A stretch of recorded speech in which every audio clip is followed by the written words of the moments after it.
Hello, my name is Mark Howells, and together with Vignesh Sridharan and Oliver Broad, I'll present a short overview of the energy systems modeling undertaken in this project. In this work, we use OSMOSYS, that is short for the Open Source Energy Modeling System. It is a tool used to inform medium to long-term energy strategies. It is a deterministic linear optimization model, and once the user has entered demands for energy or energy services, it determines the optimal set of power plant investments in order to meet that demand. It minimizes the total discounted costs, and the paradigm is comparable to that used in tools such as Message or Times. It is open source, therefore there is no upfront cost associated with its use. OSMOSYS is set up in a way such that it is coded with blocks of functionality and different levels of abstraction. This simply allows an analyst to get under the hood easily and make changes. This is done in an open source mathematical programming language which is similar to GAMS. It also uses an open source solver. However, for larger, more complicated problems, it is compatible with commercial solvers, which would need to be used. The coding in OSMOSYS is set up in a way that is relatively easy to read. This allows the analyst to look at the parameters, variables, and constraints relatively easily and make changes where those are needed. An energy system is one that provides us with the services that we require to live. This might include lighting, mechanical energy, the IT services you're using right now to listen to this presentation. Those services typically come from a set of appliances that are powered by, for example, electricity. They could be powered by other things as well. That electricity would be transmitted and distributed from power plants that are generating the electricity. Those power plants may run on different primary fuels such as oil, gas, coal, solar, wind, etc. In order to formalize this a little bit, we use something called a reference energy system, or a RES for short. This is like a circuit diagram that sketches out a country's energy system, both what it looks like now and what it might look like in the future. The lines represent flows of energy or services, and the boxes represent different technologies. So on the far right-hand side, we see the demands for final energy, such as electricity and so on, and the services that provides.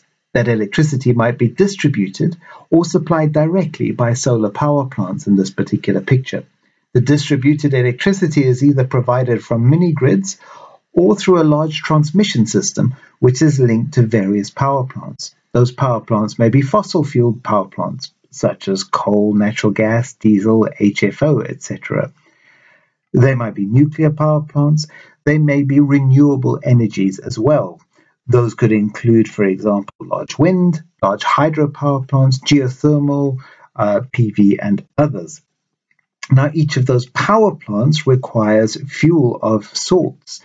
If it's coal, we need to represent the mining of coal or the import of coal into that country. If it's biomass, the harvesting of biomass and so on, and perhaps some of the electricity is imported or exported from the country in question. That too is represented. And then inside of OSMOSYS, a large amount of information needs to be stored to characterize each of the elements within the energy system. These would include, for example, technical information such as power plant efficiencies, technology learning curves, renewable energy potentials, fossil fuel potentials, as well as emissions parameters. As the model is a cost-optimizing model, it's important to include detailed technology costs, such as the capital costs, the fixed costs, variable costs. Fuel costs are included and disaggregated at inland or coastal prices, local or imported costs. Emissions penalties and carbon pricing can be added as required. A large number of African countries are modelled.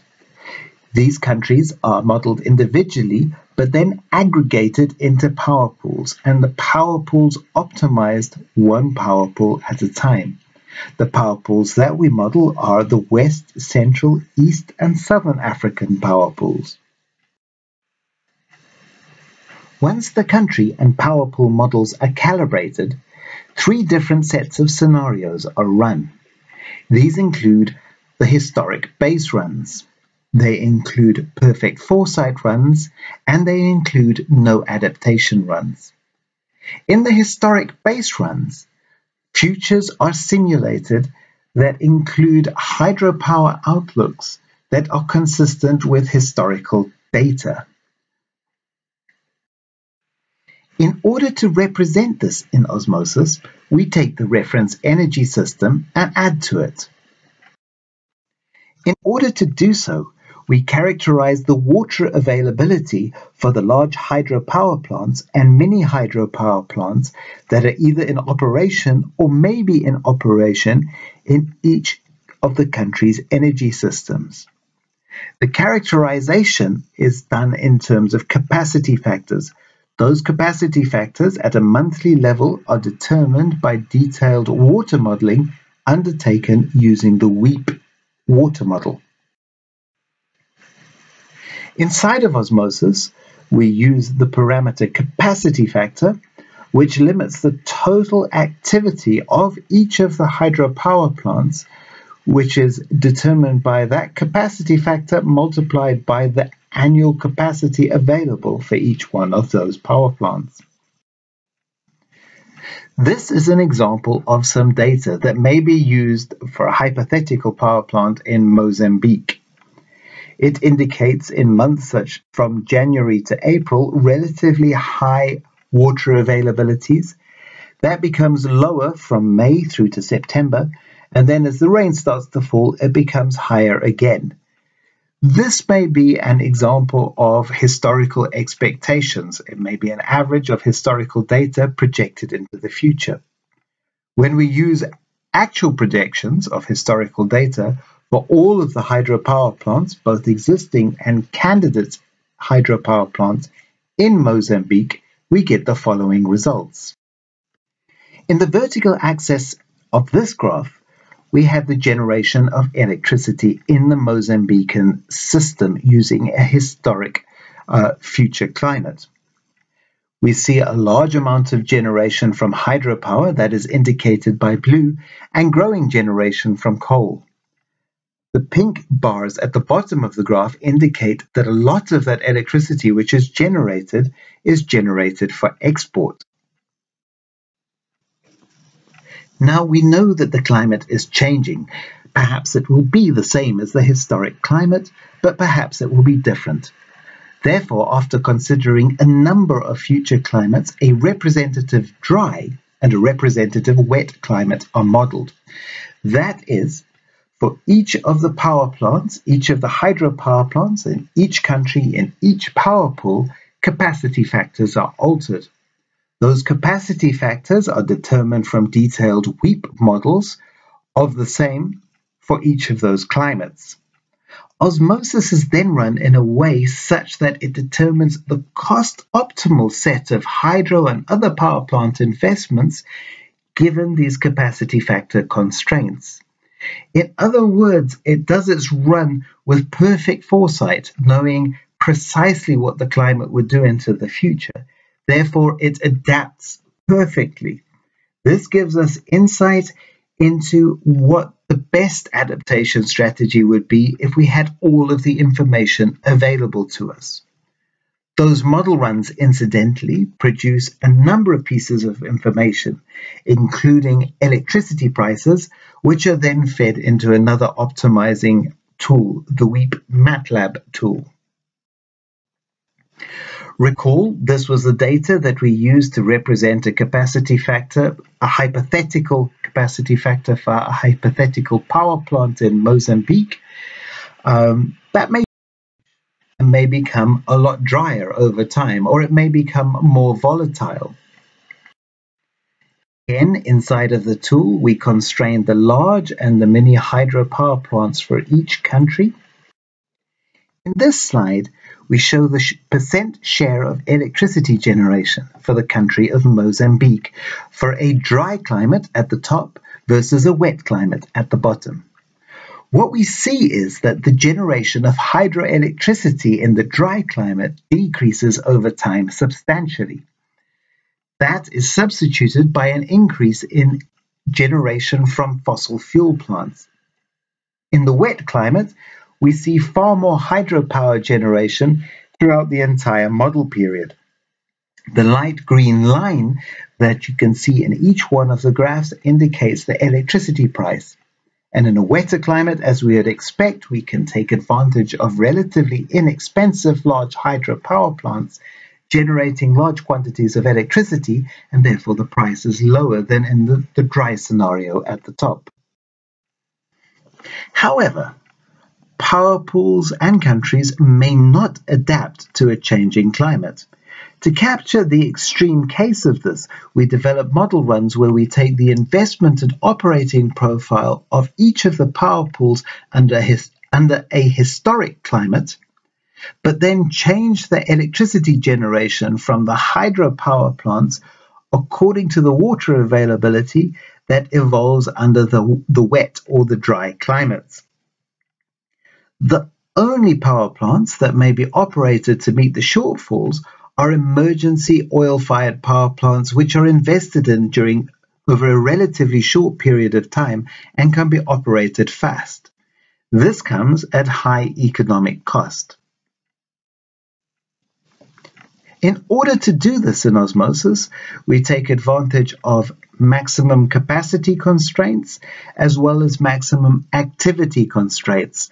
These allow us to limit the investment in new power plants and their operation. Therefore, as can be seen in this version of the reference energy system, the power plants that are invested in and operated with fixed investment and fixed operating regimes are blanked out. Recall that those are invested in and operated as though a historic climate was unfolding into the future. However, the operation of large and small hydropower plants changes because water availability changes. The only power plants that are allowed to jump in and generate to meet the shortfall of electricity are emergency diesel power plants. This is similar to real life in some respects. Often we invest in large power plants and construct power purchase agreements that fix the investment of a power plant and also fix the operation of the power plant, so fixed quantities of electricity are bought and sold. Deviations from that may require emergency actions. We see the effect of these three runs in this graphic for Mozambique. It displays the cost of electricity production as a function of the three different model runs. In the historic case, we see the electricity price over time by looking at the red line. This fluctuates as water availability changes, other conditions change as well, such as export levels and commodity prices. If the climate were to change, it's the case that the electricity price in Mozambique would increase. This is because a large proportion of the electricity generated is generated with hydropower. However, the system, as it sees this change with perfect foresight, can adapt quickly. And while there are increases in prices, they are subdued compared to what would happen if we did not act quickly. If we did not adapt quickly or with perfect foresight to a changing climate, we would be forced to take emergency measures. Those emergency measures can be expensive. Either electricity would not be served, creating brownouts or blackouts, or emergency generators, diesel or other oil generators, might be run to meet the shortfall. In this graphic, we see the increase in price that occurs when that happens.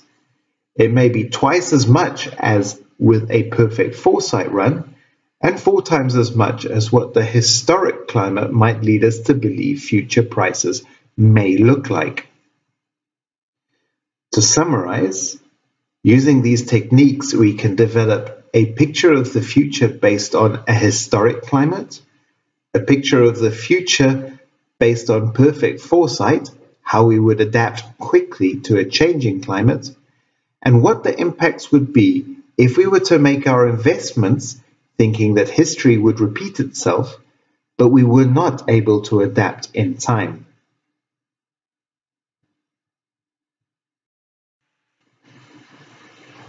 All of the code that is used in OSMOSYS, both the version that was used for this study as well as versions in other languages such as GAMS or Python, are available from the GitHub repositories online.